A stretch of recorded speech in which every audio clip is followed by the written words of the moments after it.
Hi, everybody. Mr. V here in my recording booth, and it is currently Monday night, and I am still feeling pretty sick, but I might be feeling worse tomorrow.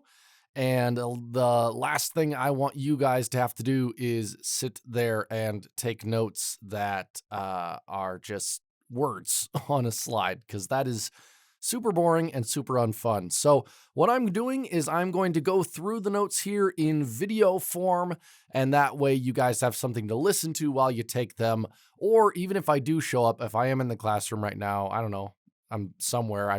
This is probably a little bit weird for you, but even if I am there right now, then I don't have to wear out my voice and you don't have to listen to my sick voice, which is not fun for either of us. So, we are going to dive into the March 12th seminar. Take this at your pace. Pause it whenever you feel the need to pause it. And if I am in the classroom, go ahead and ask me questions. I would be happy to answer them because I obviously won't be able to hear them now. So let's get started. We have a doozy of a story today. Now, there is a country I have not really mentioned yet, and it's because it's brand new. Now, the country that you might be thinking of, and you are right from the title, is Mexico. Now, Mexico is a really, really interesting country with a really, really interesting history.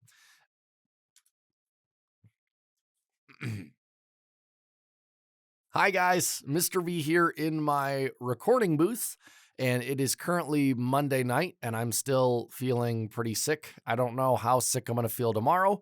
And because I don't want you guys to just have to stare at seminar slides, because that's boring, I am recording this while I still have enough energy. And if I'm not there tomorrow, you can listen to this and actually have something to listen to while you take notes. Or if I am there, then I can save my voice and you can take this at your own pace. So feel free to pause it whenever you feel the need. Or if I am in the classroom currently, that's probably a little bit weird for you. I'm talking, but I'm also over there, whatever. Feel free to ask me questions. I'd be happy to elaborate on anything I say here because obviously I can't answer your questions right now. So we have a doozy of a story to get to, and it involves two locations that are pretty familiar to us as Americans. One being Mexico, the country to our southern border, and the other being Texas, one of our biggest and loudest states. Now, I have this modern map up here, and you might think, "Oh, okay, well that's the United States, that's Mexico, that's how it's always been. That's what they look like." But if you go back far enough, if you go back to the 1820s, Mexico is way bigger. So you also have to remember that Mexico did not just show up out of nowhere. Mexico was part of the Spanish Empire. It was part of New Spain. And in 1821, Mexico, after a revolution that was really bloody, really brutal, took about 10 years for them to finally beat the Spanish. They become an independent country. So they are the Republic of Mexico. And they go all the way from Panama in the south, all the way to California in the north. So way more territory than modern Mexico. Actually, a lot of territory that we think of as the United States, places like Arizona, New Mexico, Texas, California, those places. Well, Mexico becomes its own country, and it has some growing issues, just like we did. Because one of the problems with Mexico is that it's very undeveloped in some places. Now, around kind of central Mexico, kind of by the Gulf of Mexico and the Rio Grande, kind of where Mexico City is today, the capital, it's actually very developed. There are tons of settlers, tons of cities, and they're doing very, very well. But other parts of the empire are not so developed. And one of those places is Texas. Texas has like maybe 3,000 Mexicans living in it. It's a really small population, and they are constantly being raided by tribes like the Comanche and the Apache. The resources out there are tough to get. It's mostly just kind of open plains out in Texas, so it's not so easy to make money quickly out there. And so Mexico really needs somebody to go out there and settle this territory, actually get it to make money, to do something. Well, The problem is that the population of Mexico is not big enough. They don't have enough people to send all the way up north to Tejas, which is what they call Texas. We call it Texas. They called it Tejas with a J. Okay. But they don't have enough people. And so they start thinking, and the Mexican government thinks to itself, wait a minute, we have a neighbor to our north, and they have tons of settlers that are looking for land. So let's offer Texas to the Americans, not as like giving it to them, but they can come in, we'll give them land, they'll settle here, and then they'll go from being Americans and they'll become Mexicans. They'll adopt our language, so they'll speak Spanish, they'll become Catholic, they'll use our laws, and in return, we'll give them this land. And that'll be a really cheap way of getting more citizens, is just turning Americans into Mexicans. Now, you might be looking at that going, do they really think that's going to work? Like, Americans aren't, I don't know, that seemed kind of fishy.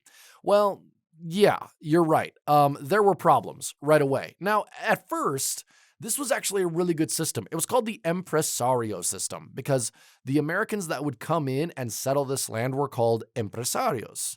So again, what they had to do was they could come in, they would get a ton of free land that they had to settle and protect. And then in exchange for all that free land, they would promise to become Mexican. So they would speak Spanish. They would adopt the Catholic religion. They would start following Mexican laws, not American laws. That was the deal. And at first it works out pretty well, but eventually the Americans start to outnumber the Mexicans by a lot, right? So now all of a sudden there are 10 times as many American settlers in Texas as Mexican settlers. Okay, now things are starting to look a little lopsided, and the Mexican government starts to think to itself, okay, maybe we let them in too much. But by the time they do that, it's too late. It's too much happening. So this is the impresario system at work. It was when it comes to being an effective system, it did get a lot of settlers in, but it didn't necessarily turn those settlers into Mexican citizens like the Mexican government hoped it would. Sorry. Us Americans, we're not so good at, adopting other people's cultures all the time. So just remember that what used to be part of Spain is now part of Mexico. It has a lot more territory than we think of today.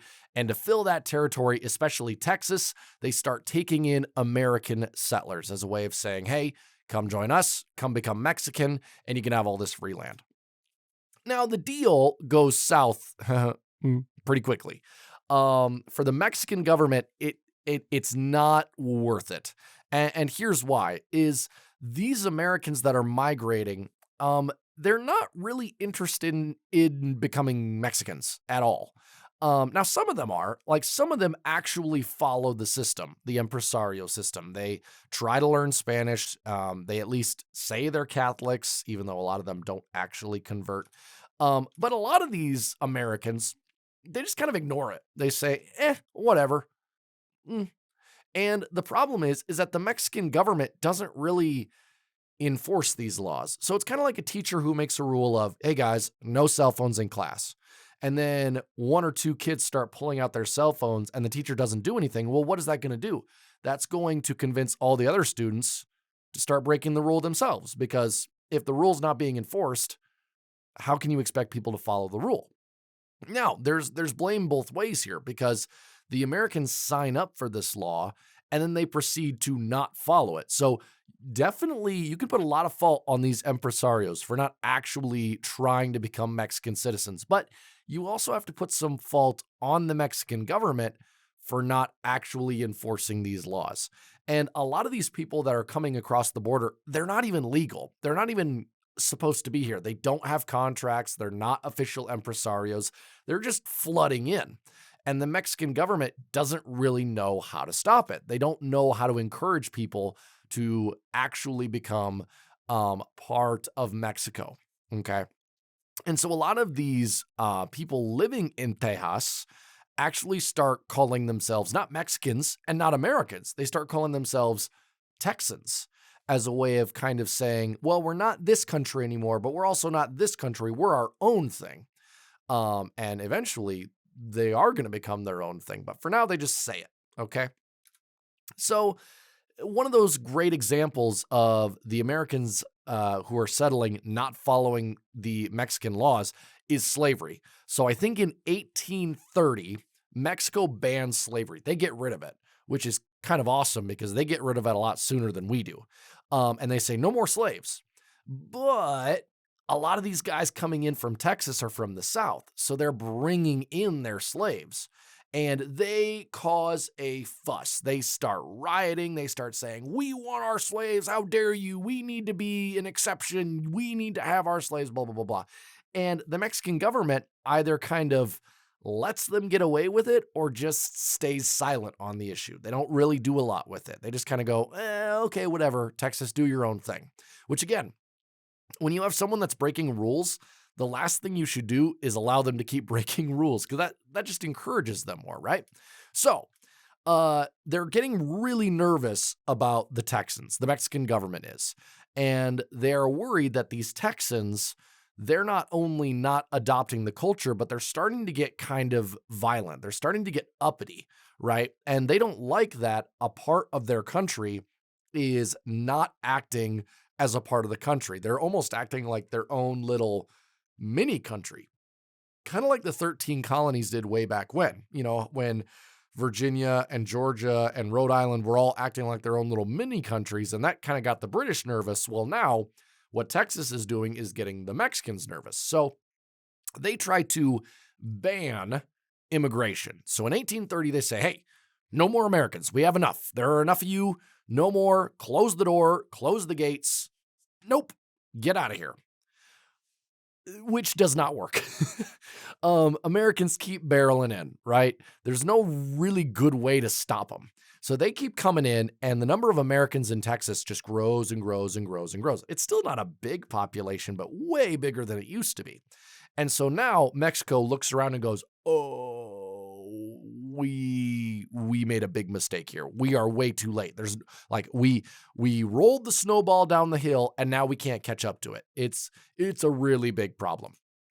Now, at this time is when a big change in government happens. So for Mexico, it's a crazy couple of years. They become a country, revolt happens, the Texas issue happens, and then their government flips. It's crazy. So in 1834, about 4 years after they try to ban American immigration, which doesn't really work, a general named Antonio Lopez de Santa Anna, he becomes president of Mexico. Because I forgot to mention, Mexico, a lot like America, started out as a republic, right? So they had representatives, they had their own constitution that was different than ours, but still gave a lot of rights to certain people. They even called themselves federalists, so a lot like us. Well, when Santa Anna becomes president of Mexico, at first, he's a federalist. He's all for that. And he's kind of a hands-off president. But then he starts to realize that things aren't really going the way he wants. And so rather than just saying, well, I guess I'll just retire, he decides, oh, okay, I'll just take control of the country. And so he suspends the Constitution, he disbands all the militias, and he basically makes himself the dictator of Mexico. So the Mexican Republic is still a thing, but when you hear the word president, like President Santa Anna, don't think like President George Washington. Okay, Santa Anna now has all of the power. He controls Mexico. In fact, he even gets rid of the Congress. He just kicks them all out. He fires them all. And he says, hey, I'm in charge because I'm in control of the army, so get over it. And this gets people in Texas really worried because being from America, they liked having all of those representative and rights. And now that they're finding out that Santa Anna is going to kind of turn himself into a king, they really don't want to be a part of Mexico. They don't want to be a part of this government. In fact, a lot of them start revolting. They say, no, we want to go back to being federalists. We don't like this. And Texas is not the only part of Mexico. There were a ton of revolts all over Mexico that Santa Anna has to like go around and put out one by one. Some he puts out really brutally. Like there was one state where he basically let his army go in and just pillaged the crap out of this place. And they looted and burned and killed. It was nasty. And the Texans are looking at that going, ooh, okay, we don't want to be a part of that. And this idea of maybe Texas being its own country, that starts to grow stronger and stronger. Well, then, meanwhile, Santa Anna, one of the things that he wants to do as part of being dictator is he wants to make sure all of these rebels don't have access to weapons, especially cannons, right? So when Texas was just getting started, a lot of different towns were given cannons as a way of like protecting themselves from native tribes. And one of these towns was Gonzales. Now, Gonzales had one cannon, okay? They got one little itty bitty cannon. I'll show it to you in a second. It's tiny. And the Mexican army came in to take the cannon back. They said, hey, you're not allowed to have this anymore. President Santa Anna says you need to give this back. And the people of Gonzales, they revolt. They say, no, you can't have it back. We're not giving up this cannon. It's ours. So first they try to bury it, but the Mexican army doesn't fall for that. So eventually a fight happens. And this fight starts spreading to more and more towns. And eventually the Texans kind of as a whole say, you know what? Screw it. We're our own country now. We're no longer part of Mexico. We don't like Santa Anna. And they start gathering up their militia, a lot like the Americans did with the British. So if you're getting a lot of like deja vu here, that's okay because, you know, a lot of these stories are kind of the same. And these clashes between the Texan militia and the Mexican army, they kind of go back and forth for months and months and months. And the Texas militia at first isn't doing so well because there's just not many of them. And the Mexican army is really good and they fight back and forth. But then the Mexican army has other places they have to go deal with. So both sides are kind of not doing a great job of actually fighting this rebellion. But here is the state of Gonzales. So that little place in red, that's where the rebellion started. And this is the Mexican army. The guy on the left in the big poofy hat, that is Santa Anna. He was the president / general / dictator. But the Mexican army was really good. I don't want you guys to think like, oh, the Mexican army, they probably weren't as good as the U.S. Well, no, they had a really, really good army because Santa Anna was a good general.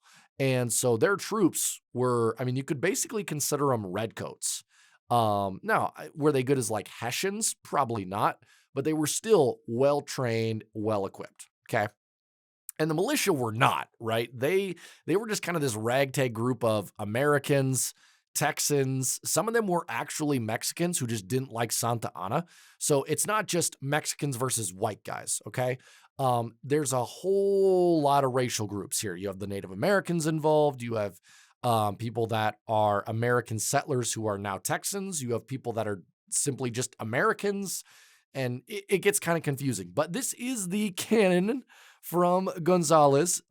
This is the actual cannon from 1835. It is small, and how that battle went is the Texan rebels came out with this banner that just said, come and take it. So the Mexican general in charge said, hey, give us your cannon. And they said, yeah, well, how about screw you, come get it. And they fired one shot of the cannon. And the Mexican army, which was outnumbered, they fled. So with one shot, they won the battle. But this battle is what kicks off the rest of the revolution. So it's a big deal, especially in Texas, which is why this cannon is still on display. Okay, so now we get to the Alamo. Now, the Alamo is probably the most famous battle of the Texan Revolution, even though it's not the most important, okay? And you'll figure out why it's the most famous here pretty soon.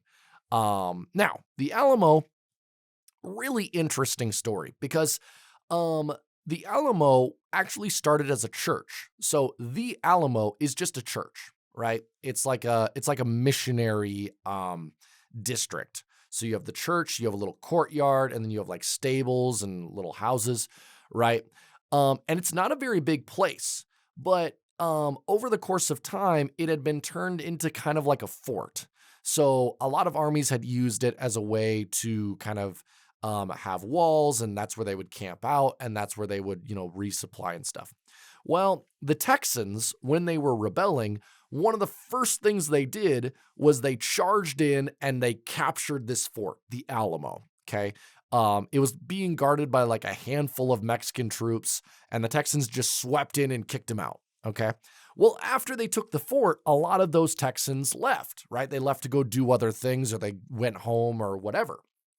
And the only people in there were about 200 guys. Okay. So you got 200 guys in this little fort, this little Alamo fort. Now, within a few weeks, Santa Anna and his army roll up because turns out they were on their way to crush the Texan rebellion. Santa Anna had like 6,500 men in this army, but he rolls up to Alamo with just a small part of that army. He's got about 1,800 guys. Okay, but still, think of that. 1,800 versus 200. They're outnumbered 9-1. 9-1, okay? So for every one guy defending the Alamo, to break even, every guy would have to kill 9 Mexican troops. That's pretty insane. And Santa Anna, he tells them, hey, surrender, give up the fort. That is Mexican territory. Hand it over. And the Texans say, screw you, right? Well, Santa Anna says, oh, okay, you want to play it that way. And Santa Anna does what he's done multiple times, which is he raises a red flag. Now, if you don't know what a red flag means in war, no quarter, okay? So if you're in the fort and I'm outside the fort and I raise a red flag, what I'm telling you is if I get in there, I'm going to kill you, right? A red flag means no mercy. You won't get to surrender. I will not take you prisoner. We will kill you all. That's what Santa Anna is saying. He's saying, guys, if I get in there, I'm going to kill all of you, okay? It's going to happen. And the Texans still don't surrender, which is, I don't get why they didn't, but it's kind of amazing the level of bravery, the level of courage that these guys, or you could say stupidity, that these guys needed to sit in that fort and not give up. Now, they were being led by a couple of Americans. One, his name was Jim Bowie. If you guys know what a Bowie knife is, that kind of camping knife, that's named after him. He was a politician that he moved to Texas because he had gotten involved in some possibly violent crimes, so he was kind of getting out of there. And then Davy Crockett, who is a really famous kind of American pioneer frontiersman. Like, he's the guy that's always wearing the raccoon hat, okay? Davy Crockett had been a politician. He had been a senator, and then when his senator career kind of fizzled out, he moved to Texas. In fact, one of his quotes, which is on my board currently, you might be able to see it from here, is he told all of the other people in the Senate, you can all go to hell. I'm going to go to Texas. Now, these two wind up at the Alamo, and they are leading the Texan rebels, and they choose to stay and fight. Now, for 12 days, the Texans are constantly sending out letters to the other militias saying, hey, we need reinforcements. We need help, okay? If you guys don't come, we are going to die. He is going to kill all of us. Send more men. And for 12 days, they get no response. Nothing. Okay, it's radio silence, right? Now, the big reason is because a lot of the militias knew that the Alamo wasn't that valuable, right? The Alamo was just this little fort. It didn't mean a whole lot. So the fact that these guys were staying there and fighting to the death just didn't make a lot of sense for the other guys. And another reason is they couldn't get there in time. They were way over here fighting other battles. They were busy. They couldn't drop everything and run to the Alamo, which a lot of them didn't really even care about. So the guys in the Alamo are all alone. And eventually, Santa Anna gets fed up. For 12 days, he hits them with artillery. He bombards the walls. And eventually he says, you know what? I'm sending in the troops. And so on the early morning of, I want to say March the 3rd, the Mexican army attacks. Okay, the battle lasts a couple of hours, and all but 7 of the defenders are killed. So every single guy out of those 200 Texans is slaughtered, okay? Except the 7 who are captured and then later killed. So all of them are killed, but they also take down, I want to say they take down like 650 Mexican troops with them. So the Mexican army wins at the Battle of the Alamo, but they take a ton of casualties, way more than they thought they were going to. They thought they were going to walk in and just breeze by these guys. But the Texans put up a really stiff fight. Now, when Santa Anna kills all these guys at the Alamo, he thinks to himself, okay, that's going to convince all the other Texans to give up and stop fighting me because I'm so scary, right? I killed them all. There's no way they're going to keep fighting me. They're probably terrified. Well, if you guys ever find yourself the dictator of a country, which I hope you never are, do not just kill people, because you want to know what it does? It makes the people that are still alive way more determined to get revenge on you. And that's what happens is, rather than getting scared of Santa Anna, the other Texas militias say, oh, okay, game on now. Now it's on. In fact, their battle cry goes from for the Republic to remember the Alamo. They start shouting it as they go into battle to remind everybody, hey, don't let this guy get away with what he did to our buddies at the Alamo. Okay. So that is the story of the Alamo. It's one of the most famous in Texas history. This is what the battle might have looked like. So you can see, look at all those blue uniforms, and then those little patches of like brown and white and green. Those are the defenders. So they had no chance of winning. But they did fight very hard. Okay. The Mexican army lost a ton of men to take this fort. And some of the fighting got nasty. We're talking like swords, bayonets, knives, pistols, clubs, like whatever they could get their hands on. It was really up close and it was brutal. Okay. Here's Jim Bowie. He was one of the leaders. He was actually shot and killed in his bed because he was ill from some sort of fever. So he couldn't even get up, but he kept some pistols by his bed. And according to the stories, he died shooting at the guys from his bed. And then they just went over and they bayoneted him to death. So pretty nasty. Davy Crockett, he was actually one of those few guys that was captured, and then he was executed right after the battle. Which that actually was a big deal because Davy Crockett was not a Texan. He was an American. So when the word got back to the United States of what had happened, they were really upset because they were like, oh, this guy, this Santa Anna, he's killing Americans. He's not just killing Texans who are, we're kind of on their side, but he's killing Americans. So it causes a big stir, not only in Texas, not only in Mexico, but in the United States. And I'm mentioning that because next week, the United States gets involved, and then things get really hairy. But let's finish out the Texas Revolution here, and I'll try not to take up too much time. So, okay, Santa Anna wins at the Alamo. All right, he's feeling pretty good about himself, and then a little while later, his army starts getting a little too comfortable, and they just kind of start roaming around the countryside because they think, we killed them all, whatever, those Texans, they're not going to fight us, they're scared, blah, blah, blah, blah, blah.